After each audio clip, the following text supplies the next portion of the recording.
Hey, what's up, guys? Welcome back to Drums and Drams. My name's Cameron, and today we've got another Scotch Sunday whiskey review. In today's episode, I'm going to be taking a look at the newest Lagavulin Offerman edition. This time, it's an 11-year Caribbean rum cask finished Scotch bottled at 46% ABV or 92 proof. This particular expression was first aged in a combination of ex-bourbon and ex-sherry casks, and then spent its final 8 months of maturation in those Caribbean rum casks. And before we get into today's review, I do want to quickly say something. And feel free to disagree with me in the comments section. But I think, for me, when I think of celebrity-endorsed whiskeys, this Offerman edition, whether it's in the world of American, Scotch, Irish whiskeys, across the board, I think this is the most successful and consistent and pretty decent value celebrity-backed whiskey that there is on the market today.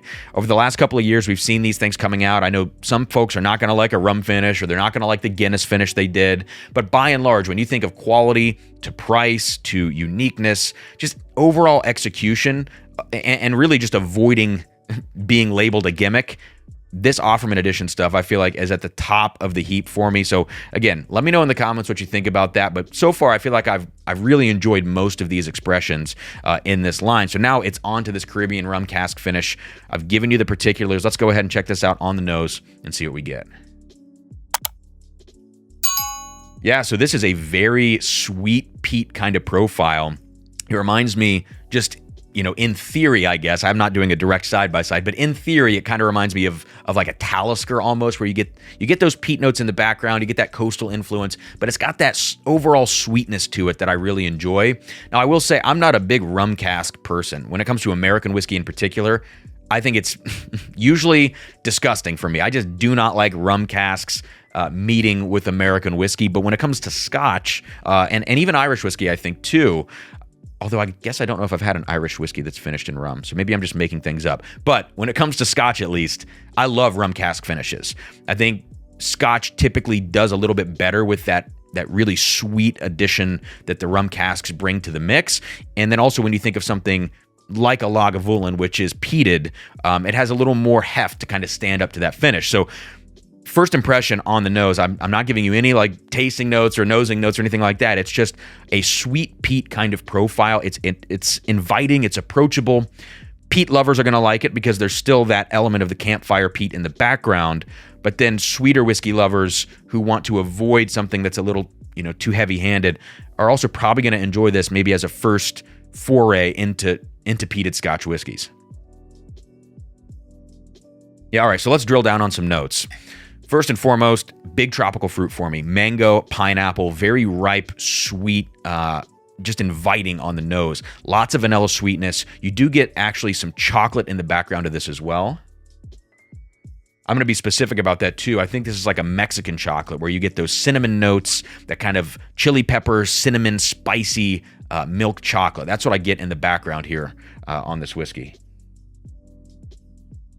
Yeah, there is a definitive salty, briny note to this. I was at the beach a couple of weeks ago, and the smell of being in the ocean is exactly what this whiskey has given me on the nose. I feel like I'm on the beach. It smells great, briny, salt water, all that kind of maritime influence is definitely here. And even seaweed on this. I'm going to call out like a really specific seaweed note that I'm getting. There is definitely some kind of white pepper, oak spice coming in here from the casks. Yeah, and that peppery spice combines nicely with that campfire peat, which is kind of taking a back seat, again, to some of those sweeter notes on here. So overall, this is a really nice nose. I love it. I'm going to come back to the nose after the first sip. But first impression of this whiskey is that I really want to drink this stuff. So we're going to do that now. Cheers, guys.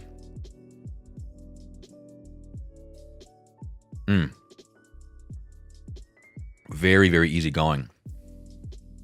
Oh, yeah, almost too easygoing, actually.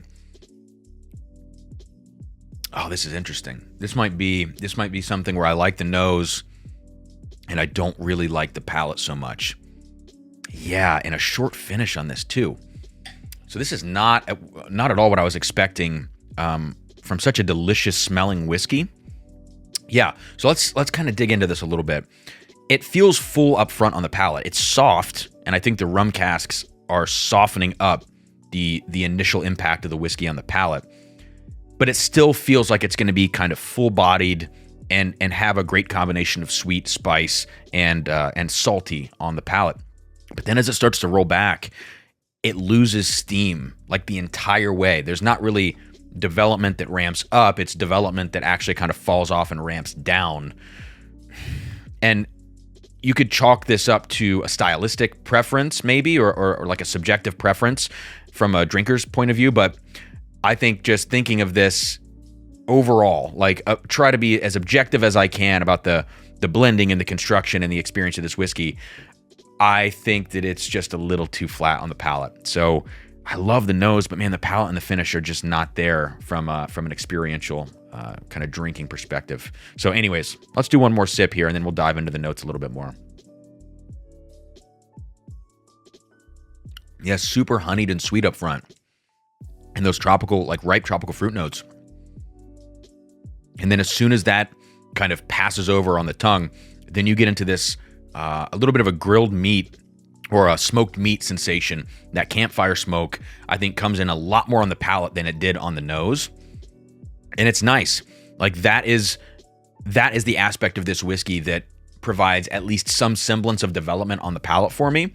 But the sweet notes, which again, I'm gonna just assign those or ascribe those to the impact of the rum casks on the finishing side of things.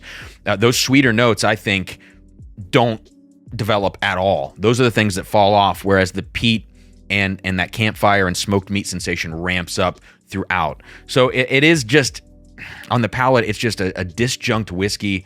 It's got a really, really short finish besides the peat that is naturally just going to linger on your palate anyways. What a bummer. Oh, I really wanted to like this because I like a sweet peat profile like this, you know, or like a Talisker and some of these other coastal peated whiskeys. And this one's just a little bit of a bummer. I'm going to go back to the nose now. Yeah, and on the nose, I mean, it's just a great whiskey. I'm getting a little bit of this waxiness almost. Like, think about like a Klein Leach. Just a little bit of this waxy coastal thing on the nose now. Yeah, beeswax, I would say. And it has gotten even more honeyed for me, whereas before I was really picking up those tropical fruits, vanillas, and that kind of chocolate thing in the background. So it is developing nicely on the nose. But what a disappointing palate. All right, let's do one more sip. Yeah. It's just, it needs to either be bottled at a higher ABV, maybe spend like 2 months less in the finishing casks. Maybe 8 months was a little too long. I don't know, but the palate on this thing is just a little bit too flat for me. So that's going to do it.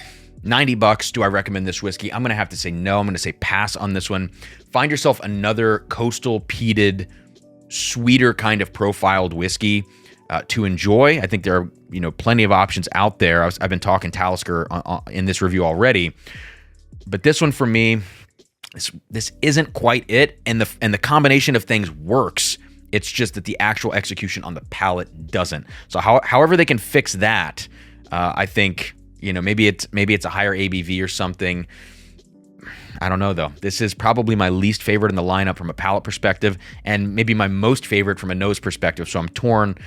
If you're willing to look past the palate on this whiskey, and you have an environment that you could see yourself drinking this in, where you're not going to care too much about a short finish, and you're looking at a really crushable Scotch, this could be it for you, but otherwise, it's going to be a pass for me. So let me know what you think in the comment section if you've tried this whiskey so far. Hit that like button, subscribe to the channel, and check out the Patreon for some bonus content and barrel picks. That's going to do it, guys. Cheers, and I'll see you next time here on Drums and Drams.